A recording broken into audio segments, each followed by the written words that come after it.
Así es que con estas ideas llegamos a esto, la Declaración de los Derechos del Hombre y el Ciudadano.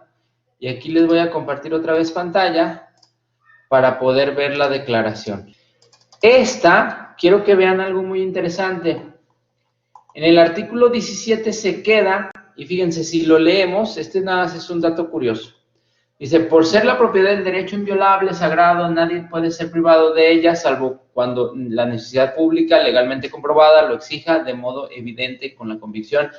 Pareciera que aquí queda incompleto, ¿y qué creen? Sí quedó incompleto.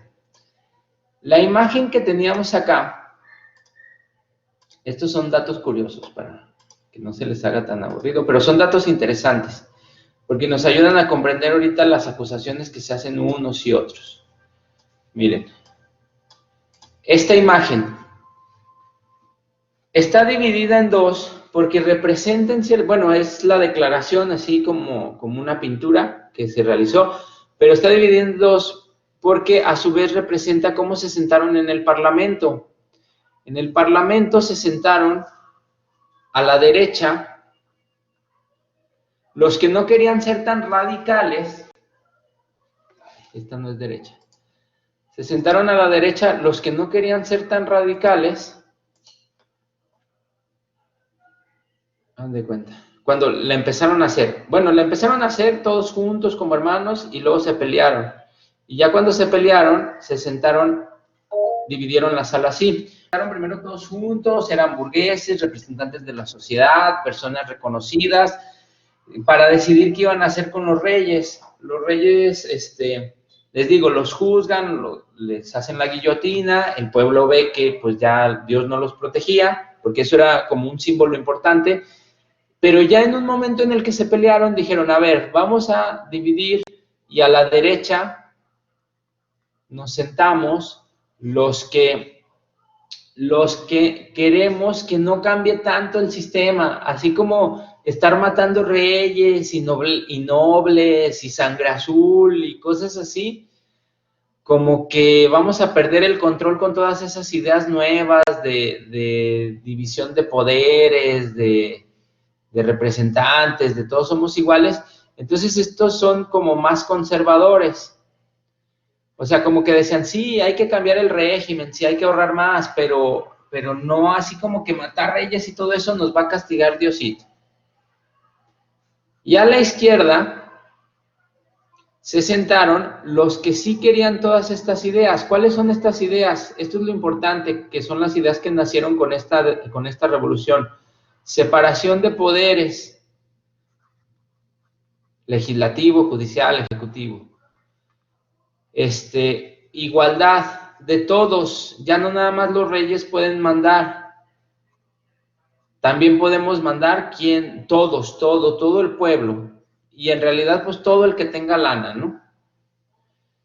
Libertad sobre mis cosas, que ya no lleguen y me las quiten. Acuérdense, esta la hicieron burgueses, no hay que olvidar eso, es importante, por eso aparecen estos derechos. Porque cuando yo hablo de libertad, de repente puedo hablar de otras libertades, pero en un inicio eran libertad. Ahorita lo vamos a ver de ellos, de que ya no te metas en mis cosas. Y mi derecho a la vida, a vivir como yo quiera y que no venga un rey y me lo establezca. Y sí aparece desde aquí un quinto derecho que va a ser la seguridad jurídica. Esta cuestión de nadie puede molestarme en mis cosas, posesiones, familias, sin orden judicial y sin proceso establecido. Esto es la seguridad jurídica. Y de aquí viene, o sea, estos sí querían cambio, pero decían, no tanto, eso es muy radical. ¿Cómo vamos a dejar que cualquiera llegue al poder? ¿Cómo vamos a matar reyes? ¿Cómo vamos a hacer este tipo de cosas? De aquí viene a que los de derecha se les denomine como conservadores porque quieren que las cosas sigan más o menos similares, no quieren estallidos sociales, no quieren todo esto. Y los de izquierda normalmente se denominen como los que quieren el cambio, quieren que las cosas cambien porque no les gusta el mundo como es y son los que son un poco más radicales, ¿no? Esa es más o menos la idea de izquierda y derecha. Y viene de esta revolución, de la Revolución Francesa, porque así se sentaron, porque dijeron, a ver, siéntense a la derecha los que quieren seguir como estábamos o que el cambio no sea tan radical, y siéntense a la izquierda los que quieren el cambio y todas estas ideas y que sea completamente radical. Y el problema fue que estaban muy parejos. Y entonces a lo que voy es a lo siguiente. Esta declaración que ustedes tienen ahí en pantalla se quedó incompleta. Se quedó hasta aquí porque se levantaron y se pelearon y se fueron a sus casas y luego siguieron peleando en una guerra muy brutal, muy violenta, todavía durante 5 años, y la Revolución Francesa, esta declaración cuando ya habían ejecutado a los reyes, si se fijan, la empiezan a hacer en 1789, después de varios meses se pelean, se separan los grupos y entonces hay varios burgueses, varios sectores, varios que querían distintas cosas, se empiezan a pelear fuertemente. Y la revolución se va a acabar hasta 1799, cuando ponen a Napoleón Bonaparte, que tenía buen reconocimiento porque había ganado varias batallas como general, porque además pues se casó con la hija y dicen que eso fue, que la hija, y hay chismes, ¿no? Que la hija estaba fellita y cosas así, pero él se casa y dicen que por el poder, y entonces llega a ser, en un principio cuando él llega a hacer la Constitución francesa, donde se establece que todas estas ideas de la república, división de poderes y todo, pero al año o 2 años, él la modifica y entonces hace el imperio y se autoproclama emperador de Francia. O sea, ya no soy rey, para que no me empiecen a decir, a pelear, pero soy emperador de Francia.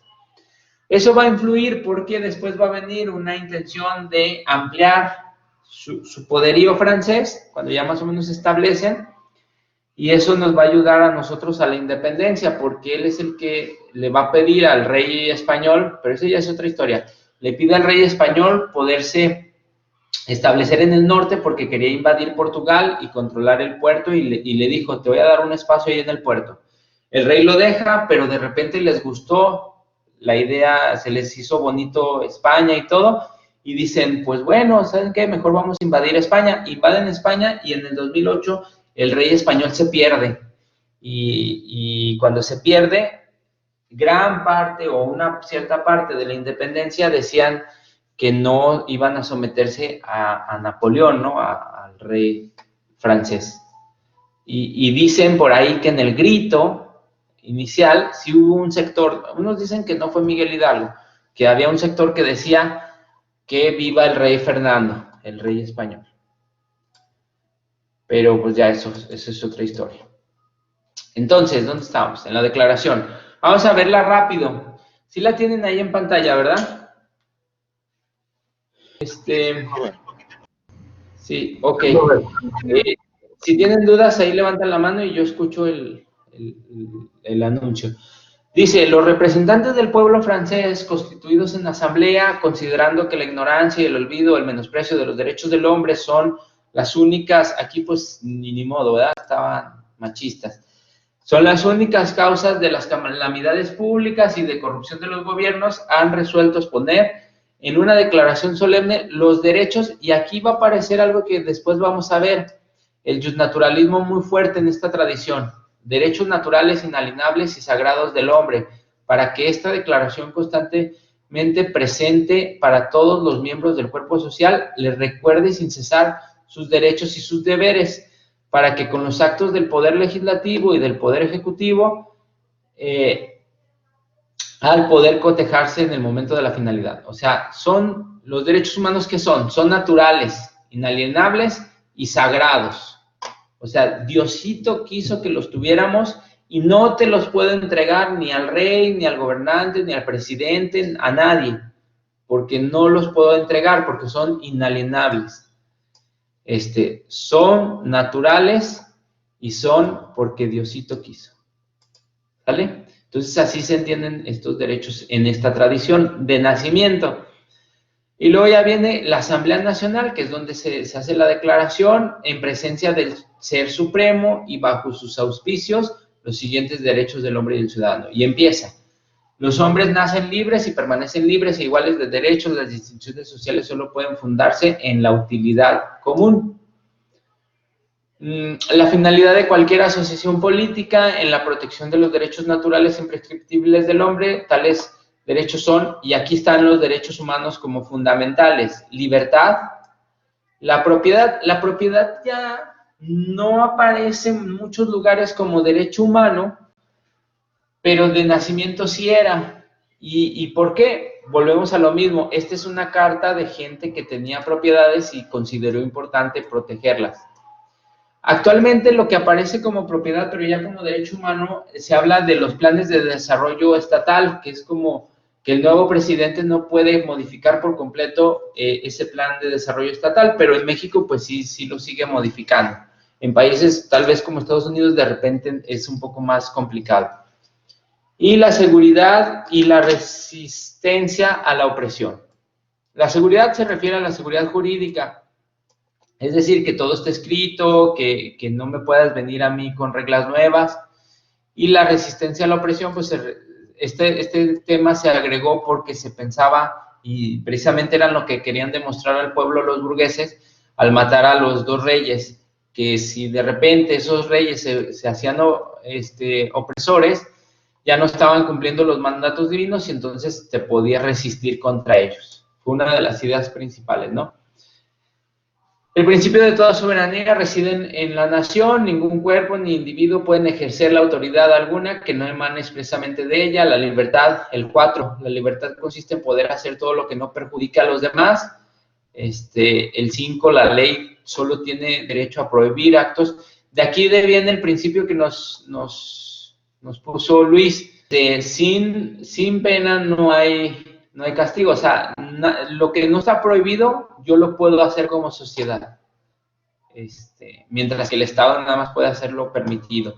La ley es la expresión de la voluntad general. Todos los ciudadanos tienen derecho a contribuir en su elaboración personalmente a través de sus representantes. O sea, establecen este sistema parlamentario. Debe ser para todos, tanto que protege a sancionar. Aquí aparece el derecho de igualdad y entonces pierde la nobleza cierto poder.